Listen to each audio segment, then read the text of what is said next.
Tim seleksi calon anggota KPU Provinsi Sulsel resmi mengumumkan nama calon yang akan diusulkan ke pusat. Nantinya dari 14 nama itu akan mengerucut menjadi 7 nama. Tim seleksi calon anggota KPU Provinsi Sulawesi Selatan mengumumkan 14 nama calon anggota KPU periode 2023-2028. Penetapan 14 nama itu dilakukan setelah melewati serangkaian tahapan seleksi. Ketua Timsel KPU Sulsel Nur Fadila Makaseleng mengatakan, dari 14 calon ada 4 perempuan yang lulus, 2 orang petahana juga dinyatakan masuk 14 besar. Setelah pengumuman 14 besar, Timsel kemudian akan mengajukan ke pusat. Selanjutnya akan dipilih 7 calon yang akan menduduki posisi komisioner, sementara 7 lagi menjadi cadangan.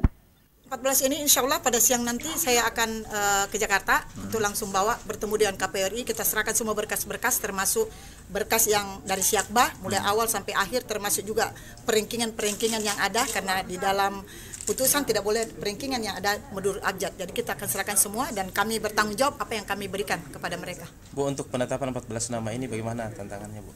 Wah, luar biasa.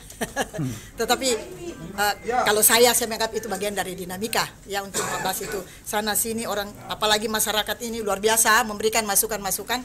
Kalau saya menganggap bahwa dinamika ini kita sangat butuhkan karena untuk menjadikan 14 ini sesuatu yang berkualitas. Prosesnya cukup banyak, peringkingan ada, kemudian dari wawancara, kemudian juga dari kesehatan kemarin kan ada. Itu semua dikombin dari di ranking, ternyata rankingnya juga ada tidak berada pada posisi 14.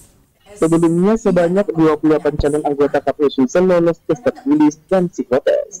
14 diantaranya akan dinyatakan gugur dalam seleksi tes kesehatan dan wawancara. Mereka sebelumnya mengikuti tes kesehatan di Rumah Sakit Pelamunia.